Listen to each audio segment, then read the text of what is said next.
thank you for tuning in to another awesome episode of Mental Health Mondays. I'm super excited because my guest, she is a virtual, real Alice in Wonderland, surviving this crazy world that the more conspiracy theories continue to turn into reality, as well as navigating this crazy world of life. I am talking about my guest at this time, Kristen Awesome Sauce. Thank you for joining.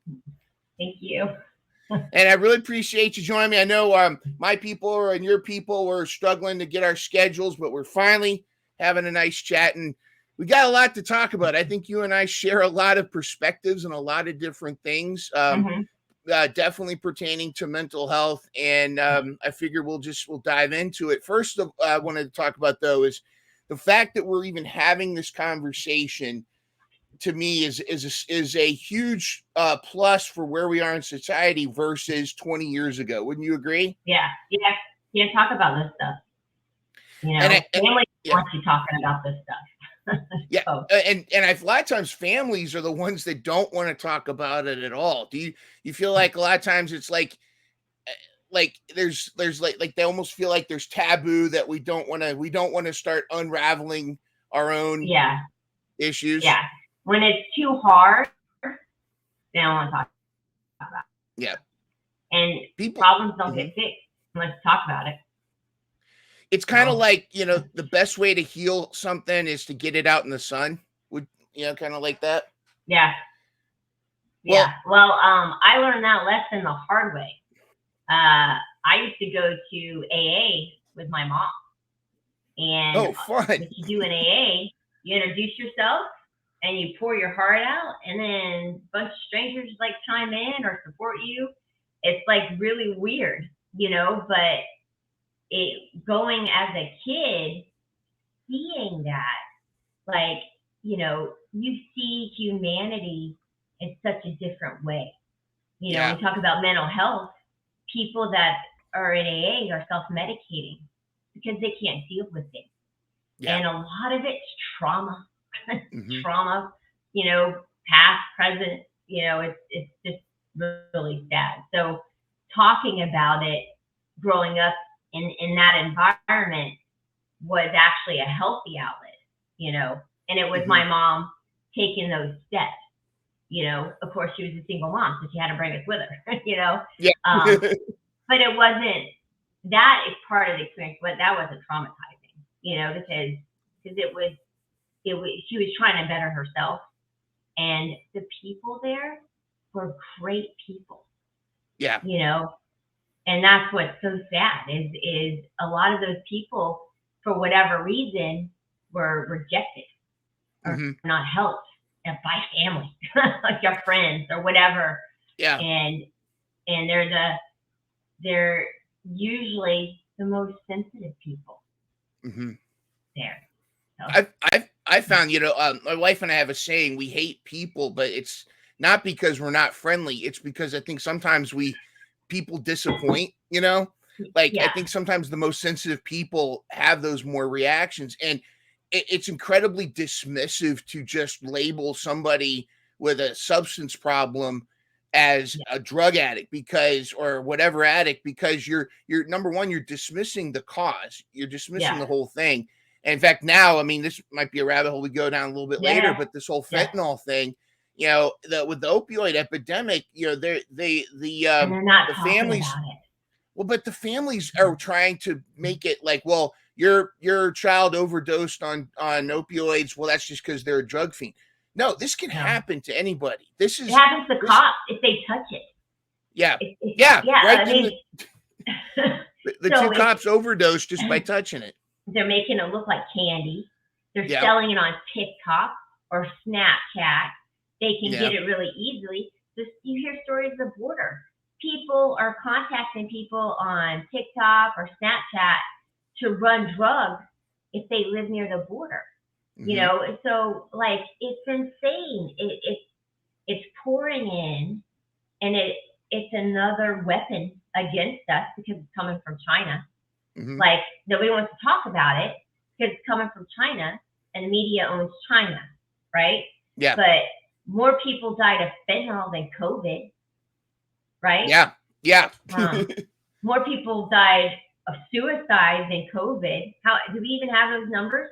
Last couple of years, what COVID did to people? No, but Kristen, I've got to push back that just remember that the vaccine was safe and effective.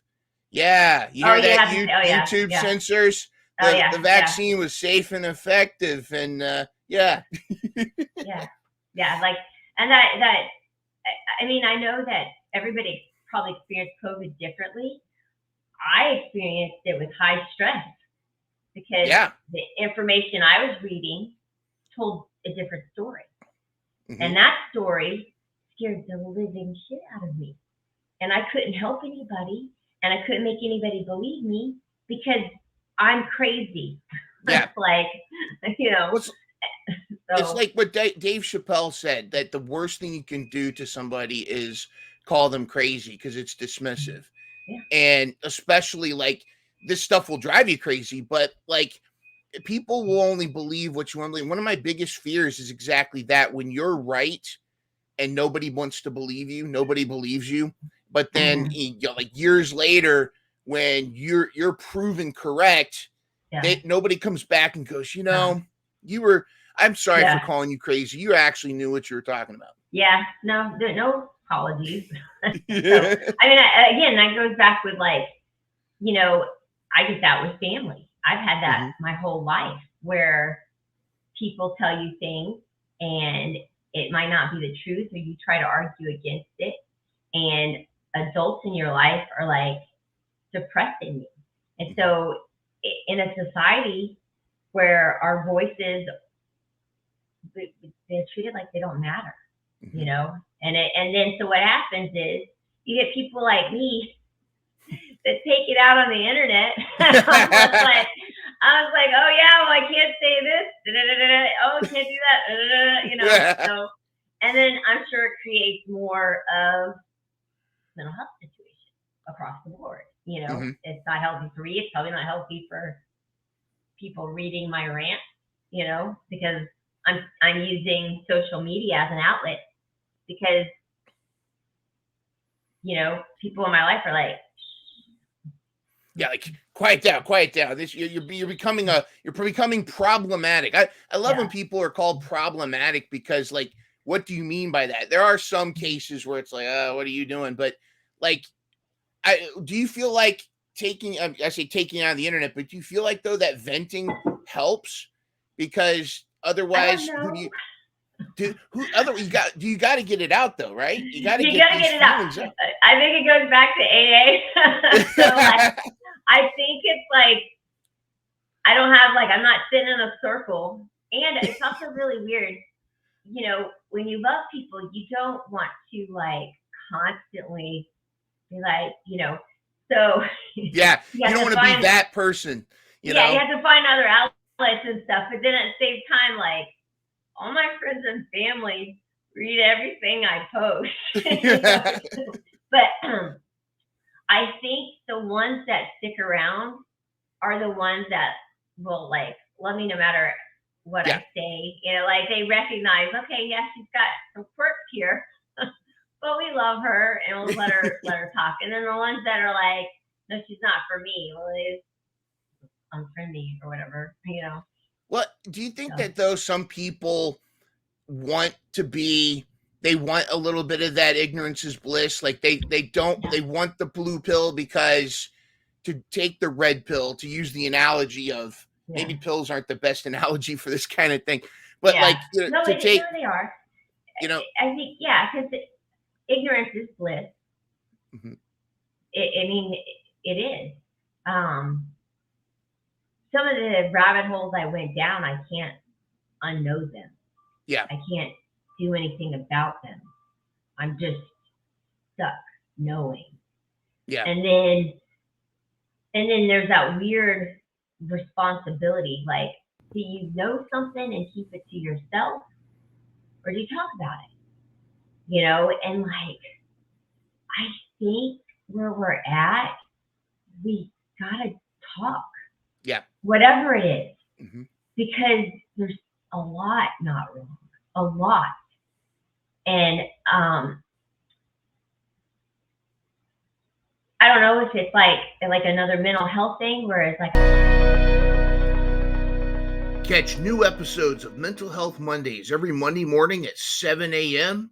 Start your week off with a smile and some inspiration.